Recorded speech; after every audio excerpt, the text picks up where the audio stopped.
It's pretty unprecedented times, that's for sure. I think that,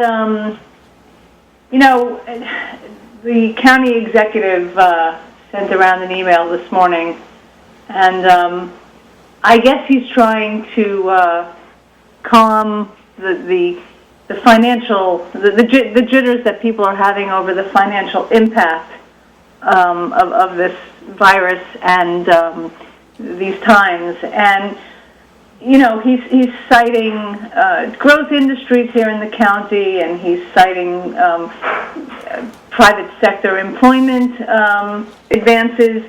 But the thing is that all of those numbers are now essentially in the past, and that even if the underlying fundamentals have been or were strong, we have no playbook for what we're living through, and where this may be going. I know anybody can tell you that if you've just been out in the world for the last week or so, or speaking to your friends and your colleagues, you know that particularly anybody who is running an independent business, anybody in the private sector, any entrepreneur, is already, if not feeling the effects, it's anywhere between feeling the effects to already reeling. And if we're going to have to, by necessity, shut down, one sector that has already felt the impact of this is anybody, in the cultural arts. Anybody who's making their living off of the arts has already felt the slam of this. And certainly the next wave, which is already underway, is retail, which was already weak, and food and entertainment. I mean, all of these industries have essentially shut down. Even I was speaking to a residential realtor last week who said to me that she doesn't think that anybody will show up to an open house at this point. She was supposed to be showing, I guess, a house. So what I'm thinking about today is as I'm looking at Dave's email here, and I'm thinking that none of these numbers calm my fears at this point. And I think that's what he was trying to do versus what he think is the most effective way or procedure for the county to follow. I don't think he's trying to calm anybody's fears. Well, there's no. I'm not talking about procedures. That's something else. In terms of he's going to call a state of the emergency at 1:00. I'm talking about an email that came around that's entitled "Growing Strong," where he's citing employment advancements and top growing industries. Top growing industries were the arts, entertainment, recreation, real estate, construction. I don't know about construction yet, but I can tell you that the first one that he cites is arts, entertainment, and recreation. That has come to a screeching halt. I mean, there's one word for all of those categories right now, and that is canceled. Every single event has been effectively canceled. And, the thing is that this is not a snow day. It's not even like the aftermath of, let's say, Hurricane Sandy or Hurricane Irene, where we had to retreat and retrench for, whatever. I mean, although some people obviously had long-lasting damage from that, people lost their businesses, but there was a way that you could see going forward, and also there was FEMA to help people who had suffered from the disaster.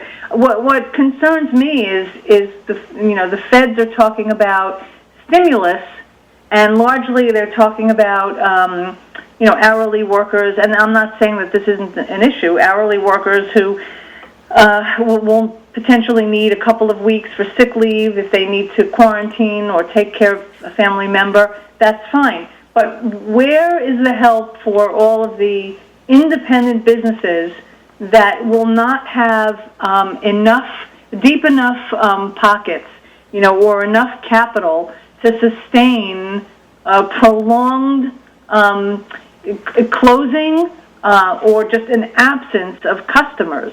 And I mean, this goes to, I don't know if Jeff is there on the phone, but this goes to people in marketing and advertising, retail. There's so many industries, that I see being impacted, depending on how long we are in this, just this stasis of not being able to do business.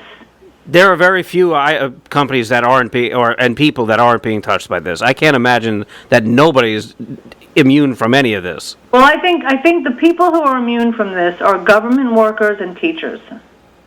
I mean, their salaries are not going to be affected. Their pensions are not going to be affected. They frankly, they are sitting pretty. I think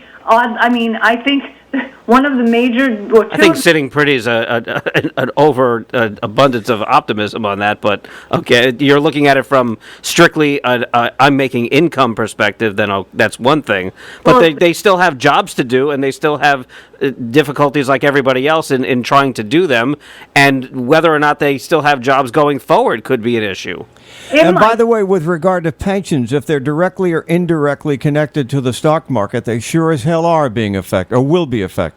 That is potentially true. But I think right now, what I wonder is, where is the stimulus for the small business person whose business has dried up overnight? I mean, Jeff, you could probably relate to this, being in the marketing business. Oh, I can, and I have clients whose major trade shows have all been shut down. I have one client who's supposed to be going to Florida next month. That's already been shut down and postponed to August. And then there's one trade show that a client goes to, which happens every 4 years, like the Olympics. They've already shut down and postponed that to the following year. But that means less work for me in the short term on behalf of them. So am I concerned? Yeah, I'm concerned, but there are other concerns that I have beyond that. It's not just my livelihood and income, although that's a large part of it, and I can't speak for everybody else, but I also have my family's health to be concerned about too. So am I more concerned that the government is not going to bail out the small business marketing companies, or am I more concerned that the government is not doing its all necessarily to get testing done and to keep this virus at bay? I don't know what to be more concerned about. They both stink. I feel exactly the same way. I mean, on the one hand, I'm trying with every maneuver from the moment you wake up to the moment you go to sleep. You try to figure out whether you're exposing, you're giving yourself too much exposure, whether you're keeping yourself safe, your family safe. What can you do without feeling, without becoming paranoid versus cautious? I mean, I don't know about you, but just the energy it takes to get through the day, to figure out what you can do, what's safe, what you can touch. Think about all the energy and that's being sapped up just to get through the day. This week has been a very trying week for me, if only because my daughter's birthday was this weekend, and we were supposed to have a big shindig for her, and we did a lot of shopping ahead of time for it and preparing and everything, but we ended up canceling it because it was the right thing to do. And I feel bad for my daughter. It's unfortunate, but there are just some things that have to be done. Absolutely. I mean, we all recognize that. We all understand that. There's no choice but to take cover. I mean, you're talking about a deadly virus that they don't know anything about. I mean, yesterday they announced closures of restaurants in Manhattan. Can you even imagine that? Well, I can, only having been just a short time ago, having seen every single sports league shut down and every single event where the CDC is now saying 50 or more people, you can't do it. Yeah, well, and do you even want to be in a room with 50 people? I don't. Well, it depends how big the room is, but no, not really. No, Listen, we got to go because I got the Crossroads of Rockland coming up, and I got some commercials to play. But all right, well, what's I mean, if people want to know what's in your publication, well, yeah. So rcbizjournal.com. We have some good stories from last week. People can check them out. We did a good piece about Piermont and a new president of the chamber down there, who certainly has great vision for the village and who's got his work cut out for him. And Modell's announced that it's closing all of its stores, so Rockland's going to lose 2 more retail locations, one in 59, one in the mall. But I guess everything just feels eclipsed by trying to make sense of the coronavirus and its effects. Anyway, I'll talk to you guys next week. Thank you, Tina. Much appreciated. rcbizjournal.com. Thanks a lot.